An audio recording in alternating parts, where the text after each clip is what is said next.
डोली में चुड़ैल दुल्हन। जी, मुझे बहुत डर लग रहा है। हमने अपनी बेटी की विदाई कर तो दी, लेकिन आपको तो पता है ना, इस गांव से जो भी डोली उस जंगल से होकर गुजरती है, उसका क्या हाल होता है।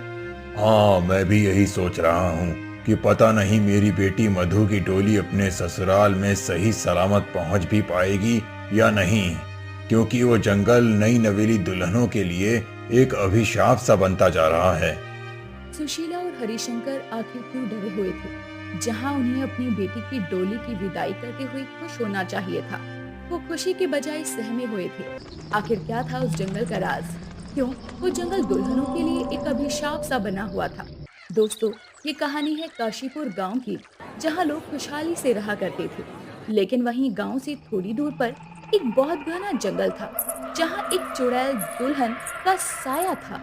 अरे ओ डोली वाले भैया, बहुत देर से चलते जा रहे हैं, थोड़ा आराम कर लेते हैं। वैसे भी आप दोनों भी काफी देर से डोली को उठाकर थक गए होंगे, और बाकी लोग भी थोड़ा आराम कर लीजिए।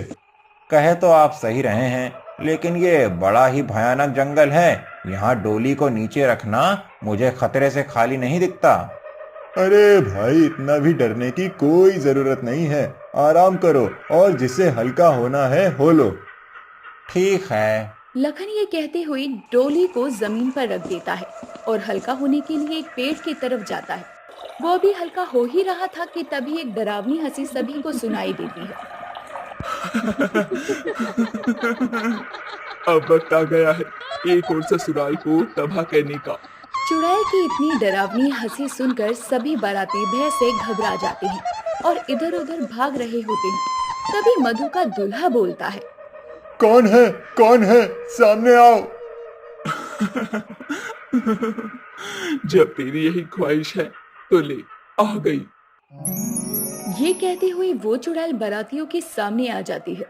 चुड़ैल, हम हमें छोड़ दो, हमें जाने दो। मुझसे ये गलती हो गई आपको बुलाकर। गलती हो गई है तो इसका हर जाना तुझे ही भरना होगा। तुम्हें यहाँ से अपनी दुल्हन की डोली नहीं ले जानी चाहिए थी। ये कहते हुए वो चुड़ैल दुल्हन मधु की डोली को छोड़ सभी बारात को अपनी शक्तियों द्वारा गायब कर अपने साथ ले जाती है।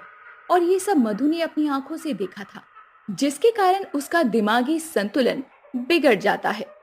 वहीं मधु के माता पिता मधु को अपने मायके में इस तरह देखकर फूट फूट कर रोते हैं। लेकिन ये कोई नई घटना नहीं थी, क्योंकि जब भी इस गांव से कोई भी डोली गुजरती तो वो चुड़ैल अक्सर दूल्ही समेत बारातियों को अपने साथ लेकर चली जाया करती।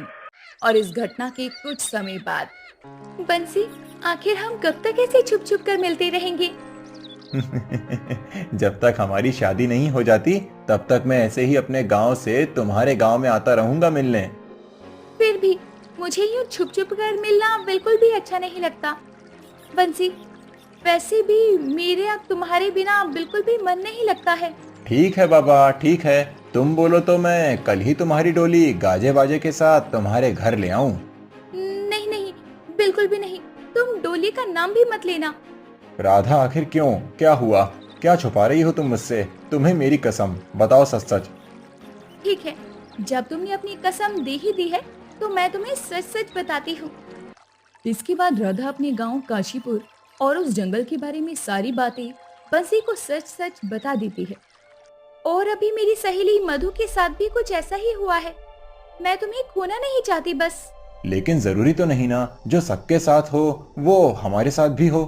लेकिन किंतु परंतु कुछ नहीं। मैं कल ही तुम्हारे घर अपने माता पिता के साथ अपने रिश्ते की बात करने आऊंगा। बाकी सब मेरे ऊपर छोड़ दो। ठीक है।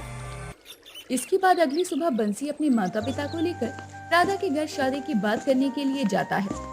अरे, हमें तो बंसी के लिए राधा बहुत पसंद है। हम जल्द से जल्द राधा को अपने घर की बहू बनाना चाहते हैं। ये तो बहुत अच्छी बात है बहन जी, हमें आपका बेटा भी बहुत ही पसंद आया। इस तरह बंसी के माता पिता अपने बेटे का रिश्ता तय करके घर से चले जाते हैं।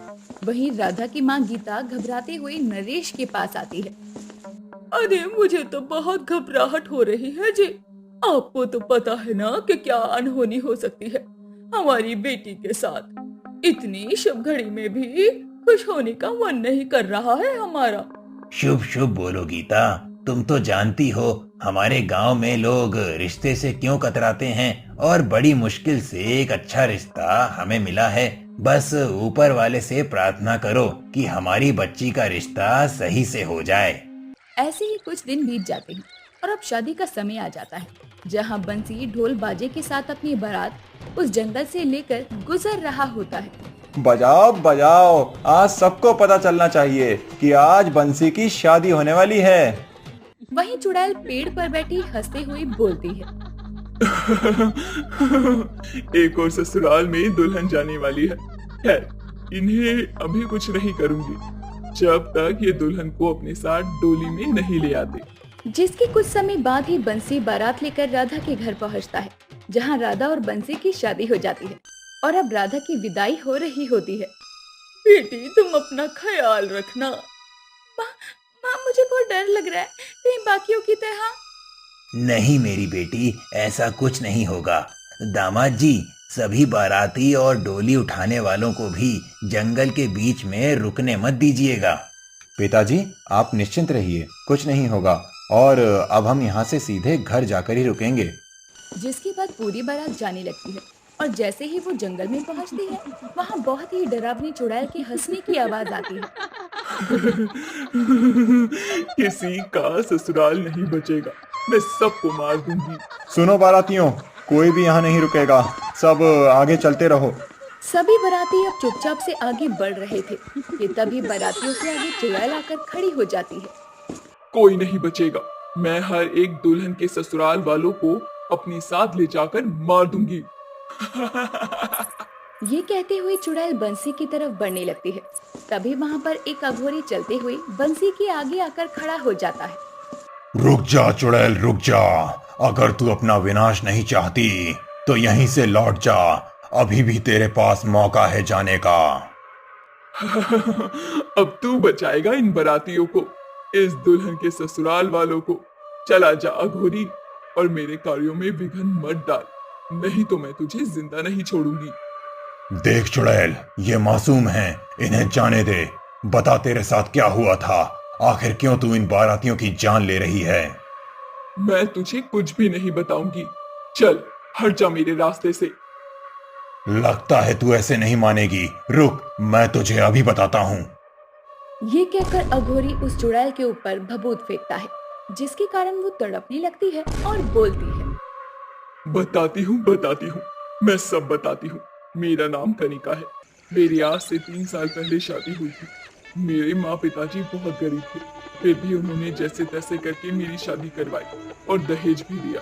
लेकिन मेरे ससुराल वाले दौलत के भूखे थे और उन्हें दहेज चाहिए था, और दहेज न मिल पाने के कारण वो मुझे इस जंगल में लेकर आए और मुझे इसी जंगल में जिंदा जला दिया, और मैं तड़प तड़प कर मर गई। मैं अपना पूरा बदला अपने ससुराल वालों से ले चुकी हूँ, लेकिन मुझे पता है कि हर ससुराल वाले दहेज के लालची होते हैं, इसीलिए मैं हर एक दुल्हन के ससुराल वालों को ऐसे ही एक एक करके मारती रहूंगी।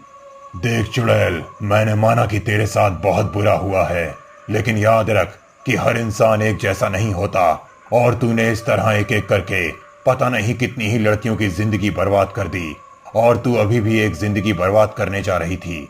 इसीलिए मैं कह रहा हूँ कि तू चली जा यहाँ से। अघोरी के इस तरह बार बार समझाने से चुड़ैल को अपनी गलती का एहसास होता है और वो वहाँ से मुक्त हो जाती है, और वो अघोरी कहता है। बंसी बेटा, आज तुम्हारी वजह से ही ये जंगल उस चुड़ैल दुल्हन के प्रकोप से मुक्त हुआ है, लेकिन अगर तुम मेरे पास अपनी समस्या लेकर नहीं आते तो शायद ये सिलसिला ऐसे ही चलता रहता। जी धन्यवाद अघोरी बाबा, यहाँ तक आने के लिए। जिसके बाद सभी हंसी खुशी वहाँ से चले जाते हैं और राधा इस तरह अपने ससुराल में पहुँच जाती है और ये सब चीज ठीक हो जाती है।